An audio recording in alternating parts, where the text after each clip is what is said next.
Addo mema obibia akwaba nyamisha mo sedane da munya ebre eji eja eti ensemwa masonfo muniaba ekiesi kapa enenso mede ebesumwa munimse etenti ye de yenyai echeso de biara da da ensemfofro ene bepiemu ewo yemaimu enti ye yadwose ye kasha na ye ha ye tiefo ewo samusumu hunia enkoso na amonsumu ntimi fama dwenchira mo wo efa ensem no ho entu eja enunti ene wo ho muni hono man ye ni wanu tini ebo ye won samani say we are your #1 loyal and credible channel I ba kupo obia eni eye ehonum na ene day eye ekuo bia chese wo mo ate wo mo ho wo mo fra wo mo ho NPP take ladies chese ene day de wo mate wo mo ho egu eye monten so na ebusuafo monten a wo mate wo mo ho egu so no enye ne bone ekwan eso say bia wo mo ye demonstration na say protest ebinemo mo be kaya eye yankasa ye mame second lady Hajia Samira Baumia what they ensemi betu edwana chesem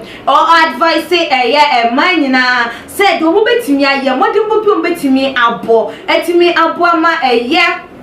afufro so ehunu de NPP amanyoko no aye ede aboa wo man Ghana wo mo first time ayede ma wo no wo mo enye se de be ya December 7th about no so no and the NPP betimi afọ wo mo ntuma pa ayede asai efra na wo matena wo makonya kese no eso ebiemu na eno na chese akenya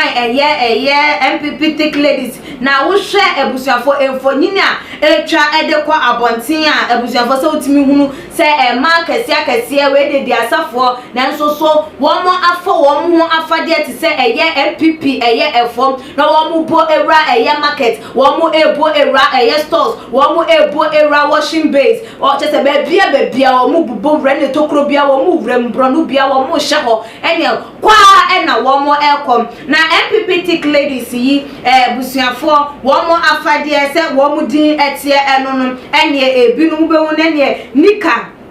James one hot one shawo mo obi a wo so no sa sha hot nika ati mu ze yes o mo de nyoma bring nyoma enkrofo ni so na so be ye ne dey tu ho acha dwuma na wo mo ye de ama wo mo amanyoko enam so wo mahunu se wo amanyoko wo bibi papa bi de ema wo man Ghana na nunti ne ne ebi di banners abobo wo mo emu ebinum ahye eche ene amofle ye bi bo mu ebi nso so ebo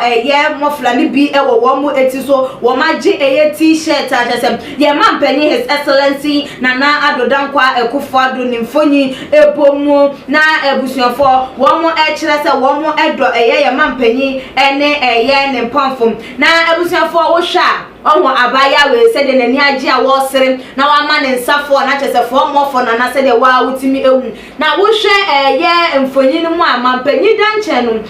Sylvester Tete enso emfonyi enso so ebia enchen bebia wutimi hu se wo mo ene no na chese wo mo prese wo no so ebetimi MP ede ama wo mo emposo aso eho no ma chese emaya ne de ne bebia wo hwa ha no ma wo makwa kopiemu washing bay just a woman washing bay for no etwitwa emfonyi wutimi se wo mo ni abrepa se wo mo behwe na wo mo broadcast ana se wo mo akire wo mo maka ne se ye mampanyi his excellency Nana Addo Akufo Addo wo se fata se ye sa ede efie enan no esan eka ne ho na abusuafo se wo man krofo ati wo mo agu monten so no na be guarantee se wo ebesi so bi adwen se won to abanfama obiana because say nipa da se niti wonum na wo go ka kire ne se maami di dokuno na won wanya na adwen se dokuno no obedi a oya ne dan wondi se emu no opa obedi wo go ka kire ne se maami me de mo abra ujinadi na se emu no wedi afuno no na ope banku no obekwa akoto edi enti ebinum susu se tu wache djuma wo ma ye de wo mon ka se enye se wo benya wo party mu do se wo benya wo party mu ahofama se wo beye bibi de push wo party ama wo party etimi adum pepe so a wo so wo hwe se de beye ni monyam hye de ama wo na no so etimi de mfa so de abro na so no ma wo guarantee wa na se no ma wo hunu se abato no wo bere ni anase wo belusi enti de omo ye ne de wo mo na so ni nyina mu nkunimdie no efri twediampon nyankopon ho na den ebeba na na ebinom nso eka se ma ye so woman dream wo mo kese ye ho say me kura me so me be koi enkrofo be kwa hwe me ene say ne ho nkro ne ba nanso wo matimi yi wo mani no mafa eye party atade ahye no matimi dru abonten era market era washing bins era hospitals era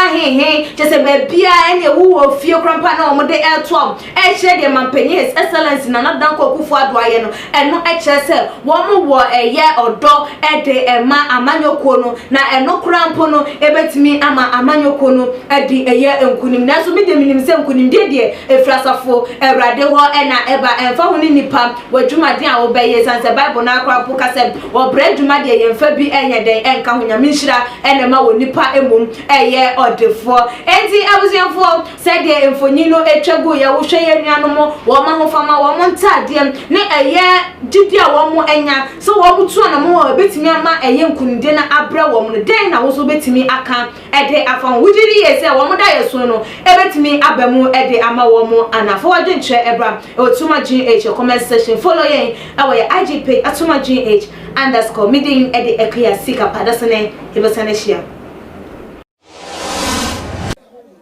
Too much GH. We did Akufo Japan. A break and best TV. Me share too much GH. The move for. Hey, almost sports and as entertainment. Hey, the move for. Munko son show mo. No anybody GDP. Madam, I love you. Too much GH. We boy what? Shout out to your fans and everybody who is watching Too Much GH. Me dey the Isaac Ojuampo. We between family the great tempo. Bring. One man come when you hear Too Much GH. Too much GH. Too much. Na me so me I'm on fire.